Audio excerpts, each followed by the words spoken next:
Welcome back to Unbiased, your favorite source of unbiased news and legal analysis. Welcome back to Unbiased Politics. Today is Thursday, October 16th. Let's talk about some news. We're going to start with the Defense Department press pass saga. A lot of you had a lot of questions, so let's talk about it. The latest here is that several major media outlets announced that they will not sign the Pentagon's new press policy, and they've since turned in their press passes. These outlets include, but are not limited to, CNN, Fox News, NPR, The Atlantic, ABC, CBS, The New York Times, The Wall Street Journal, Newsmax, and the AP. So far, One America News is the only outlet that has publicly come forward to say that they have signed on to the new policy, and they will continue covering the Pentagon. For some context here, last month, the Defense Department sent out a memo to the press outlining a new press policy.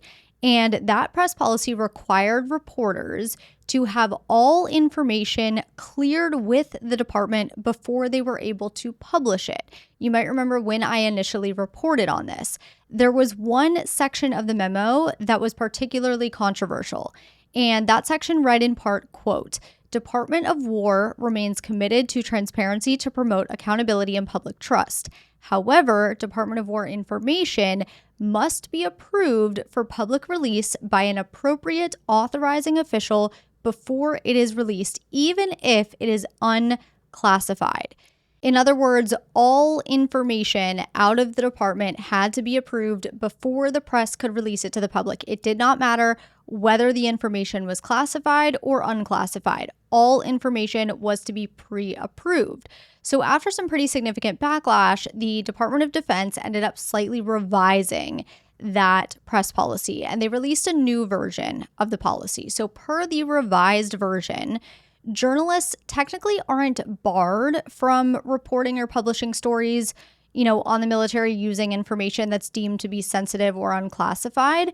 But the Pentagon does have the ability to deem certain information a security or safety risk when the department is asked for it by journalists and then refuse to release it if they deem it to be a security or safety risk. So in other words, journalists can still investigate and report on the military using sensitive and unclassified information. They're just not guaranteed access to that information because the Pentagon can always choose to label it as a security or safety risk. In effect, reporters can only report on information that the Pentagon approves. So in practice, the revised version actually isn't much different from the original version of the policy. It's just worded slightly differently. So the newer policy states that when journalists receive and subsequently publish unsolicited, classified, or sensitive information from government sources, they are generally protected in doing so by the First Amendment. But the policy also says, quote, "If you solicit the disclosure of such information or otherwise encourage Defense Department personnel to violate laws and policies concerning the disclosure of such information, such conduct may weigh in the consideration of whether you pose a security or safety risk." End quote. Now, the department describes solicitation as calls for tips encouraging military personnel to share non-public information. So basically the policy says if a journalist receives, sensitive, classified, unclassified information that they didn't ask for and subsequently publish it, that's usually protected by the First Amendment. But if a journalist asks someone in the department to leak information or encourages them to break the rules by doing so, the Pentagon can easily deny that request by classifying it as a safety or security risk. And by the way, asking people on the inside for non-public information is something that many reporters, if not most reporters, do. This is how we get access to all of these reports from, anonymous sources or people familiar with the matter. This is how it's done. It's pretty standard practice in journalism. So this was the provision of the policy that outlets are taking the biggest issue with, because essentially what the department is saying is, we'll tell you what's okay to publish, but for anything else, anything we haven't deemed public information, we can deny the release of because your request for that information is a safety or security risk. The policy also says that reporters should be aware that agency personnel can face adverse consequences for unauthorized disclosures, and that asking personnel to, quote, commit criminal acts, end quote, by disclosing unauthorized information is not protected under the First Amendment. Now, I know what you guys are probably thinking. Is it a criminal act for a department employee to disclose unauthorized information?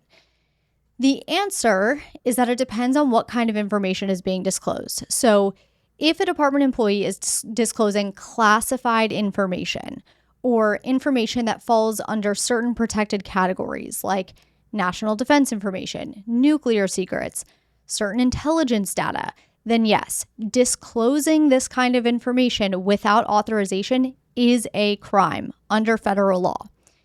If the information isn't classified, but still protected by some law or regulation, disclosure also can be considered a crime, or at the very least, a violation of federal rules, depending on the statute that protects that information. Now, if the information is unclassified and it's not legally protected, sharing it with reporters generally is not a crime. It might violate agency policy or internal rules, which, could come with administrative or disciplinary actions, but it's not an actual crime. The second question you might have is asking a department employee for unauthorized information protected under the First Amendment? And this answer is a bit more nuanced. So the actual act of asking for information is protected, but actually obtaining information or encouraging a federal employee to leak information is not protected. Basically, journalists are allowed to ask questions, right? So simply asking a federal employee for information, including something that might be confidential or sensitive, that's typically protected speech. The First Amendment protects the act of gathering news. However, that protection stops if the journalist actively encourages or pressures a federal employee to break the law or violate agency rules. So if a journalist says, hey, is there anything going on inside the Pentagon that the public should know about? That's completely legal, completely protected.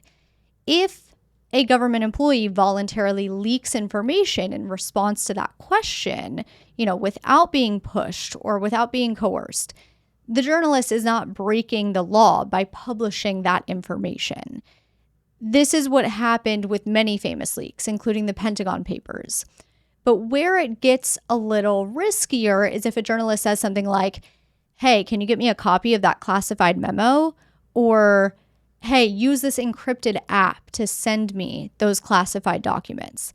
That could cross the line into soliciting an unlawful disclosure because the journalist isn't just reporting on information that was voluntarily given to them anymore, right? They're actively helping someone commit the illegal act of unauthorized disclosure of classified information. So the Supreme Court said in a 2001 case called Bartnicki versus Vopper that journalists can publish information that was illegally obtained by someone else as long as they didn't participate in the illegal act of getting it. So just to kind of bring this all back home and bring this back to the policy language, when the policy says that, and it attempts to remind reporters that asking Defense Department personnel to commit criminal acts by disclosing unauthorized information isn't protected under the First Amendment, it's not necessarily as simple or as straightforward as that in the real world. It's actually a bit nuanced, as you can probably tell from that discussion. But anyway, members of the press had until Tuesday to sign this new policy. Otherwise, they had to hand over their press badge and they would no longer be allowed access to the Pentagon.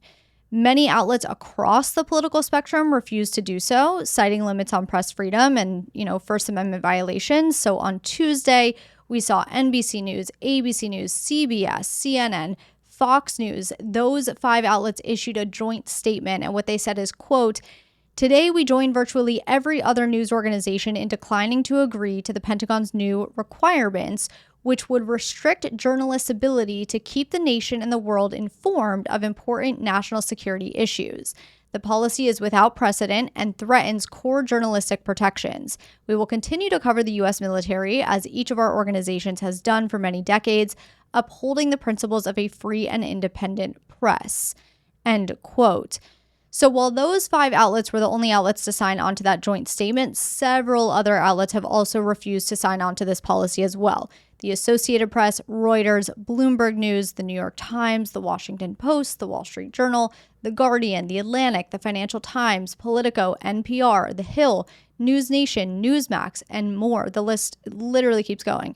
So some of these other outlets posted their own statements on platforms like X. So for example, the New York Times wrote, quote, "Journalists from the New York Times will not sign the Pentagon's revised press policy, which threatens to punish them for ordinary news gathering protected by the First Amendment. Since the policy was first announced, we have expressed concerns that it constrains how journalists can report on the military, which is funded by nearly $1 trillion in taxpayer dollars annually. The public has a right to know how the government and military are operating," end quote. Hegseth responded to this post, the Atlantic's post, and the Washington Post's post with a simple hand-waving emoji as if just to say goodbye. Hegseth also wrote in his own post on X, quote, "Pentagon access is a privilege, not a right. So here is the Department of War's press credentialing for dummies. Press no longer roams free. Press must wear a visible badge. Credentialed press no longer permitted to solicit criminal acts. Done. Pentagon now has the same rules as every U.S. military installation," end quote. As I mentioned earlier in the story, only one outlet has publicly come forward saying they've signed the policy. That is the conservative news network One America News. So as of Tuesday, there's really only one outlet that has access to the Pentagon as far as reporting goes.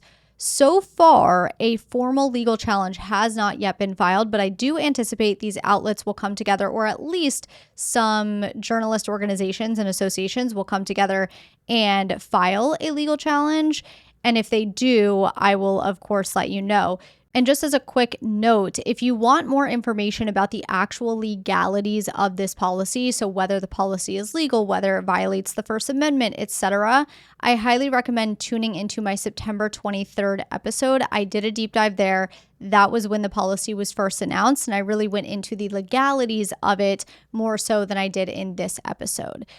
So that is that. Today's story split is a little weird. We're actually going to take our first break a little bit early. When we come back, we'll talk about the visa revocations over Charlie Kirk commentary, and we'll break down the Voting Rights Act case that went before the Supreme Court yesterday. Welcome back. The State Department announced that it revoked the visas of at least 6 foreign nationals for utilizing rhetoric that, according to the department, celebrated the death of Charlie Kirk. The State Department's X post reads, quote, "The United States has no obligation to host foreigners who wish death on Americans. The State Department continues to identify visa holders who celebrated the heinous assassination of Charlie Kirk. Here are just a few examples of aliens who are no longer welcome in the United States," end quote. The X thread then goes on to include 6 different examples of foreigners who have had their visas revoked. And I am going to read a couple of those examples along with the posts made by each individual, which presumably led to their visa revocation. But I do want to warn you that these posts contain some explicit language. So if you're with your kids, you may just want to skip ahead about a minute. I'm trying to get better about issuing those warnings ahead of time. So the first example provided by the State Department says, quote, "An Argentine national said that Kirk devoted his entire life spreading racist, xenophobic, misogynistic rhetoric and deserves to burn in hell. Visa revoked," end quote. That post is accompanied by a screenshot of a user's X post, presumably from the Argentine national in question, but we can't tell for sure because the username and profile picture are both blacked out. Nonetheless, the screenshot that is attached to the State Department's post reads, quote, "Just came on here to say Charlie Kirk can rest in fucking piss. And yet again, if you have any empathy at all for people like this, you can go ahead and remove yourself as my friend. I do not give a fuck about the death of a person who devoted his entire life spreading racist, xenophobic, misogynistic rhetoric. It's hot as fuck where this man currently is, and it's deserved," end quote. The second example says, quote, "A South African national mocked Americans grieving the loss of Kirk, saying they're hurt that the racist rally ended in attempted martyrdom, and saying that the South African alleged that Kirk was used to astroturf a movement of white nationalist trailer trash," visa revoked, end quote. The accompanying screenshot with that post reads, quote, Neanderthals can't have their cake and eat it. This weekend, they went openly anti-Black racist, and now they're hurt that the racist rally ended in attempted martyrdom. Charlie Kirk won't be remembered as a hero. He was used to astroturf a movement of white nationalist trailer trash, end quote. So those were two examples that the State Department gave in its thread on X. In total, there were 6 examples. 3 of the examples were accompanied by screenshots of posts that were presumably made by the individuals that had their visa revoked. The other 3 posts did not have any attached screenshot. It was just an allegation, if you will. So naturally, a lot of people are wondering about the legality of visa revocations like this. And the answer is that it's not entirely clear. I'm sure you're not surprised. Nothing in the law is ever, totally 100% clear. But under the Immigration and Nationality Act, the executive branch, and specifically the State Department, has very broad discretion over visas, including the power to revoke them. The law actually allows the Secretary of State to revoke a visa at any time and in his discretion. That is the exact language included in the law. When it comes to a court challenge, the legal precedent heavily favors the government. So courts generally defer to the executive branch when it comes to immigration and foreign policy matters, especially where political expression is involved. In fact, there's a 1999 Supreme Court case where the court held 8-1 that courts generally cannot even review deportation decisions, even if they appear to be politically motivated, because Congress specifically gave that discretion to the executive branch. There is an older Supreme Court case from 1945. It's called Bridges versus Wixon, that said lawfully present immigrants cannot be punished or deported just because of their speech or political beliefs. But more recent cases, including that 1999 case that we just talked about, have limited that protection, especially when it comes to people outside the United States or those seeking entry. So while these individuals could try to challenge their visa revocations, it's very likely the courts would just defer to the State Department and decline to intervene at all, because that's what precedent tells us. All right, moving on. Let's talk about this Voting Rights Act case that the Supreme Court heard yesterday. We are going to start from the beginning with this one. I will warn you, it is a little bit confusing, so just make sure you're able to fully pay attention if you want a complete understanding of what's going on here. I know some people listen to this podcast while they're doing whatever else it might be, whether it's housework, whether they're working. This is just one of those stories that kind of requires your full focus. So this case originally began in 2022, okay, and Louisiana had adopted a congressional district map with only one majority Black district out of 6 total districts, despite the fact that Louisiana is 1/3 Black. In other words, Black voters make up roughly 33% of Louisiana, but they only had real voting power in about 17% of the districts. So a group of Black voters in Louisiana sued, arguing that this map violated Section 2 of the Voting Rights Act. Section 2 of the Voting Rights Act prohibits voting practices that impede the ability to vote based on race, color, or minority status. So under Section 2, no voting map or voting law can be used in a way that dilutes voting power based on race or color. And this doesn't just ban laws or maps that are intentionally racist or discriminatory. It also covers those maps and laws that have a discriminatory effect, even if that wasn't the intent. So Black voters sued and they won. And the judge said that Louisiana needed to redraw its map to include a second majority Black district. This ruling was eventually upheld by the Fifth Circuit Court of Appeals. Consequently, in 2024, a new map was drawn to include a second majority Black district. This time, though, a group of individuals who refer to themselves as non-African American sued.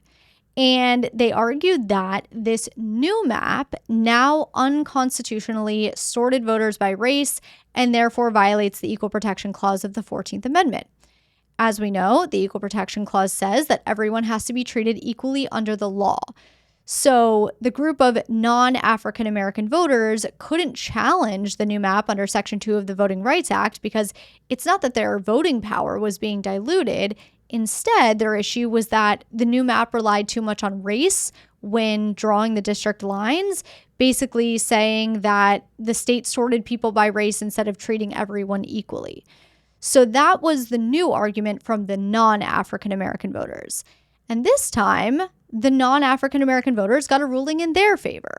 And the court held that the new map violated the Equal Protection Clause by sorting voters based on race, and it prohibited the state from using that new map in future elections, including the 2024 midterms that were approaching at the time. But the Black voters in the state of Louisiana, who were now on the same side, appealed this ruling to the Supreme Court. And the Supreme Court actually put the lower court's ruling on hold temporarily and said, you know what, Louisiana, you can go ahead and use this new map in the upcoming elections. So that's what they did. Meanwhile, the Supreme Court scheduled oral arguments for March of this year. Interestingly, the justices heard arguments this past March as planned, but just before they took their summer recess at the end of June, they went ahead and issued an order saying that the case was actually going to be re-argued in the fall. So that is why this case was argued again yesterday.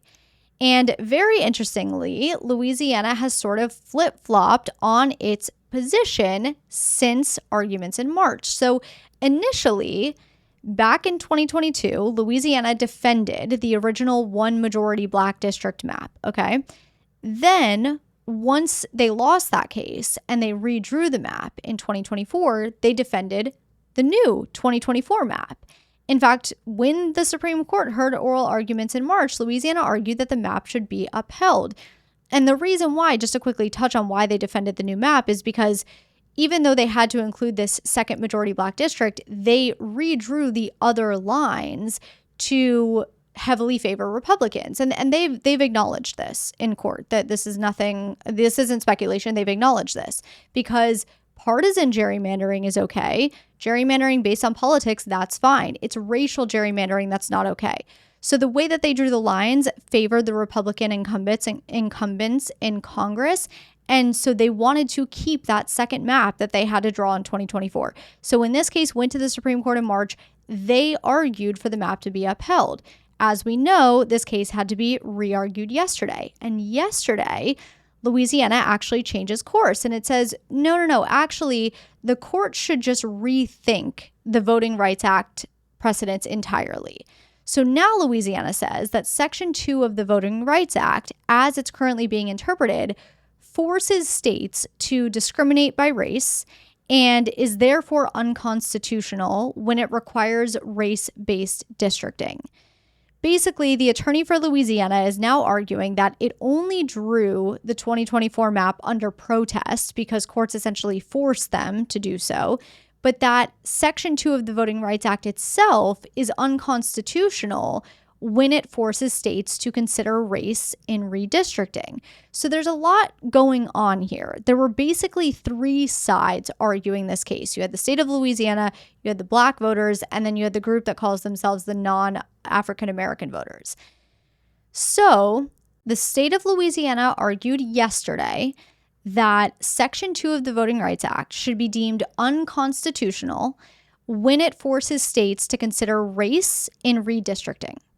Black voters argued that the new map should stand because its goal, as previously stated by the state of Louisiana, was to promote its Republican incumbents. So the primary goal was not race-based, rather it was based on politics because, again, remember, political gerrymandering, it's fine. It's race-based gerrymandering, that's illegal. So they're arguing, no, this map was drawn based on politics and therefore it should stand. They want the new map to stand because it includes that second majority Black district. So then finally we have the non-African American voters, and they countered these arguments or the opposing arguments by saying the state first decided to draw the second majority Black district because of racial targets imposed by the court, and then considered how to draw the map in a way that would protect Republicans. So they're arguing that the drawers of the map did rely on race, and the map therefore violates the Equal Protection Clause and should be struck down. Okay, so I warned you this was very, very complex. It's definitely not. It's not an easy to understand case. There's a lot of parts here. The core question for the justices is whether the new map, which was drawn to remedy a Voting Rights Act violation, goes too far by sorting voters too much by race, and therefore might possibly violate the Equal Protection Clause of the 14th Amendment. Now, keep in mind that in 2023, in a case called Milligan, the Supreme Court noted that in certain situations, states are allowed to conduct race-based redistricting to remedy maps that violate Section 2 of the Voting Rights Act. So one might think, oh, well, if the court allows race-based redistricting to remedy Section 2 violations, then this new map is completely fine. But Chief Justice Roberts, the author, actually, of the Milligan opinion, seemed to suggest during oral arguments yesterday that the Milligan case shouldn't necessarily dictate the outcome of this Louisiana case because there are differences between the two. So it's really not as clear as you might think it would be. Justice Kagan pushed back on Louisiana's oral arguments, saying Louisiana was simply just recycling arguments that the court had already rejected in Milligan. Justice Kavanaugh emphasized that race-based remedies can be acceptable in some situations, but that they shouldn't last forever, and that there should eventually be an end point. Justice Barrett questioned whether Louisiana ever truly believed that it violated Section 2 of the Voting Rights Act in the first place, suggesting that might weaken its justification for using race in drawing its new map. And then Justice Thomas and Justice Barrett both raised doubts about whether courts can justify a race-based map before a final finding that a violation occurred, because what really prompted this case initially back in 2022 is the court finding that the map likely violated the Voting Rights Act, and that's what prompted the redrawing of a new map. So Justice Barrett and Justice Thomas were basically saying, well, should the court come to a final finding that a violation occurred before it can justify a race-based map, or is a likelihood of a violation sufficient? So that was their question. Based on oral arguments, the more conservative justices, which are Thomas Alito and Gorsuch, seemed the most ready to limit or even eliminate aspects of Section 2 that allow race-based districting.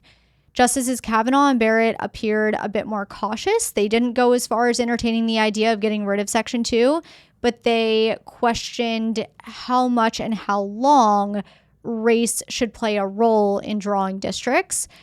Chief Justice Roberts seemed open to distinguishing this case from Milligan, as we talked about, which kind of suggests he might avoid a full reversal of Milligan. And then the liberal justices, Kagan, Jackson, and Sotomayor, they pushed back against weakening Section 2 and defended the need for race-conscious remedies where they're necessary. So from here, the justices will issue a decision likely towards the end of June. We could get it earlier, maybe sometime in the spring, but maybe not, maybe June. As far as what that ruling could look like, there are a few different avenues the court could take. So we'll go from potential rulings that would result in the biggest change to the ruling that would result in no change at all. First, the court could rule that Section 2 of the Voting Rights Act is unconstitutional when it requires race-based districting. And this is what Louisiana wants. So in other words, the court could say states can't be forced to draw districts based on race, even if it's to fix racial discrimination. This would be considered a major rollback of the Voting Rights Act, and it would make it much harder for minority groups to win future redistricting challenges, and it would also cause states to redraw their maps based on this new precedent. A ruling like this is less likely because Justices Kavanaugh, Barrett, and Roberts seemed more hesitant to go this far. A more likely avenue would be to limit Section 2's power. In other words, the court could keep Section 2, but make it harder to prove a violation. So for example, they might say that, race can only be considered if there's a clear final determination that a state intentionally discriminated. Or maybe they say that race can't predominate over neutral factors like geography or politics. So in that case, if they ruled in that way, Section 2 would still exist, but it would be harder to use it successfully in court because states could just claim that their drawings are simply political, and then, under this ruling, that would be sufficient. A third option would be to rule narrowly for Louisiana. So basically the court would say, hey, look, Louisiana went too far by sorting voters by race, but we're not going to go ahead and change the Voting Rights Act itself. And then finally, the court could just uphold Louisiana's current map, the one that was drawn in 2024, and uphold Section 2 of the Voting Rights Act, and nothing would change. A ruling like this would basically just reaffirm the 2023 Milligan ruling, which allowed race-conscious maps, when they're needed, to fix discrimination under Section 2. So that's what we're looking at here. Of course, once the justices do release their decision, I will break that down for you as well. Sorry that was so complex. I did my best to kind of, break it down and summarize it the best I could without getting too deep into the legalities and being too confusing. But I think with a story like that, it's just, how do you capture the full picture without, talking about the nuance of it all? So hopefully I didn't confuse you too much. Let's take our second break here. When we come back, we'll talk about some recently leaked text messages. We'll also do quick hitters, and then we'll finish with critical thinking. Welcome back. Politico has exclusively reported that a group of young Republicans carried on a racist, misogynistic, and homophobic group chat that is now being widely reported by many outlets, and many of you have asked me to talk about it, so let's do it. We'll talk about the leaked text messages, and then we'll talk about Vice President Vance's statement on it, which is now making headlines, and kind of also at the same time we'll tie in the recently surfaced messages from a Democratic candidate in Virginia. So basically, there's this group called the Young Republicans National Federation, more commonly known as the Young Republicans. It was established back in 1931, and there's two components to this. So there's a national organization, and then there are chapters in each individual state. So per the organization's website, the Young Republicans are, quote, fighting for the future of the Republican Party. Together, our mission is to recruit new young Republicans and engage young voters with the Republican Party, train the future leaders of the United States, and elect Republican candidates from the top to the bottom of the ballot across the country. Our vision is to empower young conservatives to recruit, train, and elect leaders, forging a united and prosperous America. Since its creation, the YRNF has established itself as the premier Republican youth organization, providing essential grassroots support for Republican candidates and conservative issues on the local, state, and national levels. End quote. So that's a bit about the actual organization. And there is a group of leaders that represent this organization known as the Board of Directors. The Board of Directors includes a chairman, a co-chair, a vice chair, a treasurer, an assistant treasurer, a secretary, and an assistant secretary, an auditor, and then 4 regional leaders. So one for the Northeast, one for the Midwest, one for the South, and one for the West. These individuals they're younger, by the way. These are not older individuals. I think they range in age from 18 to 30 something. And so the board of directors are part of the national organization. And then outside of the national organization, there are a variety of leaders that represent the chapters across individual states. So these leaked messages consist of almost 3,000 pages of chats spanning from January through mid-August of this year, and they come from leaders of the organization in New York, Kansas, Arizona, and Vermont. So these are state leaders that we're talking about, not the national organization board. Included in these chats were some individuals who are already involved in politics, including a state senator, as well as an advisor currently working with the Small Business Administration. To give you an example of one of the chats that's receiving the most attention, this was a chat about an upcoming vote on whether Peter Guinta, who at the time was chair of the New York State Young Republicans chapter, should become the chair of the Young Republican National Federation. And Guinta sent a message to this group saying, quote, Everyone that votes no is going to the gas chamber, and everyone that endorsed but then votes for us is going to the gas chamber, end quote. The vice chair of the New York State Young Republicans chapter then responded, when do we start bullying, dude? And then says, if they vote for us, why would they be gassed? Gwynta responds, because they only want true believers. And then another person jumps in and says, quote, can we fix the showers? Gas chambers don't fit the Hitler aesthetic, end quote. Another person then chimes in and says, quote, I'm ready to watch people burn now, end quote. Then the person that asked if they could fix the showers says, quote, we got to pretend that we like them and say, hey, come on in, take a nice shower and relax. Boom, they're dead, end quote. In a separate conversation, Gwynta shared that his flight to Charleston had landed safely, and he wrote, quote, if your pilot is a she and she looks 10 shades darker than someone from Sicily, just end it there. Scream the no word, end quote. Since these messages were released, Gwynta has responded, saying in part, quote, these logs were sourced by way of extortion and provided to Politico by the very same people conspiring against me. What's most disheartening is that despite my unwavering support of President Trump since 2016, rogue members of his administration, including Gavin Wax, have participated in this conspiracy to ruin me publicly simply because I challenged them privately. I am so sorry to those offended by the insensitive and inexcusable language found within the more than 28,000 messages of a private group chat that I created during my campaign to lead the Young Republicans. While I take complete responsibility, I have no way of verifying their accuracy, and am deeply concerned that the message logs in question may have been deceptively doctored, end quote. Another individual involved in those texts has also issued an apology, but some have declined to comment on the matter. In other conversations, texts were sent that said, quote, I'd go to the zoo if I wanted to watch monkey play ball, end quote. And that was a reply someone sent when they asked if they were watching an NBA playoff game. In another conversation, someone said that the Michigan vice chair's delegates would vote for the most right-wing person.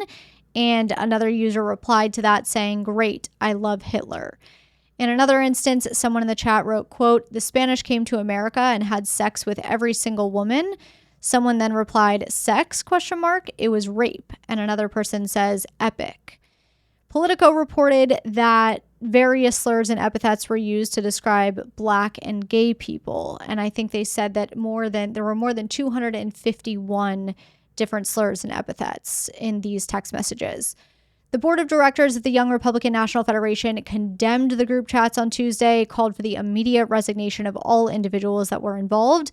Other Republican leaders like Representative Elise Stefanik and New York Senator Rob Ortt have publicly denounced the chat as well. Vice President Vance, on the other hand, he is making headlines for taking a slightly different approach. So he went ahead and compared these messages to the recently leaked messages from a Democratic candidate running for Attorney General of Virginia named Jay Jones. And this is another topic that you guys had asked me to talk about earlier in the week. So I'm kind of just sort of tying everything in here. In 2022, Jones sent messages directed at the then Republican House Speaker, Todd Gilbert. So Jones said, quote, 3 people, 2 bullets, Gilbert, Hitler, and Pol Pot. Gilbert gets 2 bullets to the head. Spoiler, put Gilbert in the crew with the 2 worst people you know, and he receives both bullets every time, end quote.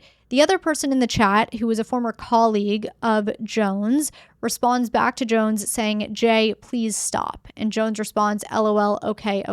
At one point, Jones writes, quote, I mean, do I think Todd and Jennifer are evil and that they're breeding little fascists? Yes, end quote. Jones also reportedly said on the phone to the same colleague that he was texting with that he wished Gilbert's wife could watch her own child die in her arms so that Gilbert might reconsider his political views. Those comments reportedly prompted Jones's colleague to hang up the phone. And then in text messages that followed, Jones's colleague wrote, quote, you weren't trying to understand. You were talking about hoping Jennifer Gilbert's children would die. Jones replied, quote, yes, I've told you this before. Only when people feel pain personally do they move on policy, end quote. So Jones has since issued a statement saying, quote, "I want to issue my deepest apology to Speaker Gilbert and his family. Reading back those words made me sick to my stomach. I'm embarrassed, ashamed, and sorry. I have reached out to Speaker Gilbert to apologize directly to him, his wife Jennifer, and their children. I cannot take back what I said. I can only take full accountability and offer my sincere apology." End quote. So Vance, in remarking on these leaked text messages from some of the young Republican leaders, compared those messages to Jones's messages, and he shared a screenshot of Jones's text to X, writing along with the screenshot, quote, "This is far worse than anything said in a college group chat, and the guy who said it could become the Attorney General of Virginia. I refuse to join the pearl clutching when powerful people call for political violence." End quote.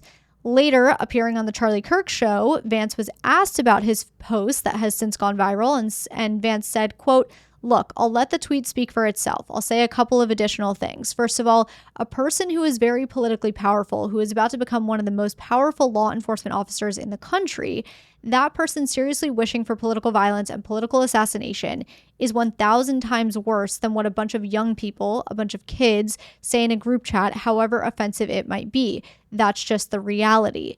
End quote. He then goes on to say that kids need to be more cautious of what they post on the internet, saying, quote, "The reality is that kids do stupid things, especially young boys. They tell edgy, offensive jokes, and I really don't want us to grow up in a country where a kid telling a stupid joke, telling a very offensive stupid joke, is cause to ruin their lives. And by the way, if they were left-wing kids telling stupid left-wing jokes, I would also not want their lives to be ruined because they're saying something stupid in a private group chat." End quote. So that is the story. If you want to read more about those young Republican messages, I do have the Politico article linked in the sources section. I of course have all of the sources for this story in the sources section for this episode. However, I mentioned the Politico article because the Politico article is pretty long. I only touched on some of the things that were included in that article. So if you do want to read it in full, it is in the sources section of this episode. And you can always find my sources by going to my website, unbiasednetwork.com, or you can just go to each episode description and then click the hyperlink where it says all sources can be found here. Now it's time for some quick hitters. President Trump has confirmed that he authorized unspecified CIA action in Venezuela. The confirmation came just hours after the New York Times had reported that the administration had authorized the CIA to carry out covert lethal action in Venezuela. And of course, as we know, the United States has also been authorizing military strikes on boats in the Caribbean that are said to be carrying drugs. So during a press conference on Wednesday, a reporter asked the president why he authorized the CIA to go into Venezuela. And Trump responded in part, quote, "I authorized for two reasons, really. Number one, they have emptied their prisons into the United States of America. And the other thing is drugs. We have a lot of drugs coming in from Venezuela. And a lot of the Venezuela drugs come through the sea. So you get to see that. But we're going to stop them by land also." End quote. The same reporter asked the president if the CIA has authority to take out Venezuela's president, Nicolas Maduro. Trump responded that he didn't want to answer a question like that and that it's a ridiculous question for him to be given. He then clarified that the question itself wasn't really ridiculous. It's just that it would be ridiculous for him to answer it. The CIA has not commented on the operations in Venezuela. A federal judge has ordered the administration to temporarily pause the federal layoffs amid the shutdown. The plaintiff unions that are suing the administration have accused the administration of using federal employees as pawns to impose political pressure on the administration's perceived opponents in Congress. The judge granted the plaintiff's request for a temporary restraining order, finding that the plaintiffs are likely to prove, once arguments are heard, that what the administration has done, that being using the lapse in government spending to implement layoffs, is illegal, in excess of authority, and arbitrary and capricious. The temporary ruling pauses the implementation of layoffs that are already underway and blocks any additional layoff notices from being sent out at more than 30 agencies where the unions represent employees. Keep in mind that the judge only has the authority to block actions with respect to the agencies that the plaintiff unions represent in this case. The judge cannot block action with respect to all federal agencies because the unions that are suing the administration don't have the standing to request that. The DOJ is expected to ask a Maryland grand jury to indict John Bolton, Trump's former national security advisor, in connection with alleged mishandling of classified documents. The news comes after FBI agents searched Bolton's home and office in August, seizing various documents labeled secret, confidential, and classified. Although the exact charges are not yet public, they are believed to involve violations of laws governing the handling of national defense information. Bolton has denied any wrongdoing. And President Trump said today he would be meeting with President Putin in Budapest, but did not specify a date. He wrote on Truth Social in part, quote, "I have just concluded my telephone conversation with President Vladimir Putin of Russia, and it was a very productive one. President Putin congratulated me and the United States on the great accomplishment of peace in the Middle East, something that he said has been dreamed of for centuries. I actually believe that the success in the Middle East will help in our negotiation in attempting to end the war with Russia and Ukraine. At the conclusion of the call, we agreed that there will be a meeting of our high-level advisors next week. The United States' initial meeting will be led by Secretary of State Marco Rubio, together with various other people to be designated. A meeting location is to be determined. President Putin and I will then meet in an agreed-upon location, Budapest, Hungary, to see if we can bring this inglorious war between Russia and Ukraine to an end. President Zelensky and I will be meeting tomorrow in the Oval Office, where we will discuss my conversation with President Putin and much more." End quote. For more quick hitters, make sure you are subscribed to my newsletter. That goes out every Tuesday and Friday morning. It's not just quick hitters in politics, also pop culture, business, health, and international news. You can always find the link to subscribe in each episode description. All I need from you is your email address. All right, let's do some critical thinking. We're going to revisit the Defense Department press policy. I think this presents an interesting question that lies at the intersection of taxpayers' right to know and national security. So here's what I have for you. And these questions are for everyone. Sometimes I split them up between supporters and opponents, but these are just general questions. As I mentioned earlier, the Pentagon is funded by nearly $1 trillion in taxpayer dollars each year. No department receives more money than the Pentagon. That means that every American, whether they're liberal, conservative, somewhere in between, doesn't really matter where they stand, is in a sense a shareholder in the US military, right? So the question becomes, how much transparency do taxpayers deserve from this institution that they are funding? If the public is paying the bills, do we have a right to know what is being done? Or does that transparency take a back seat to national security? Maybe we have a right to know some things, but not all things. Where would you draw that line? And who should draw that line in the real world? Should it be the government? Should it be the press? Or should it be the taxpayers? Think about that. That is what I have for you today. Thank you so much for being here. As always, have a great weekend, and I will talk to you on Monday.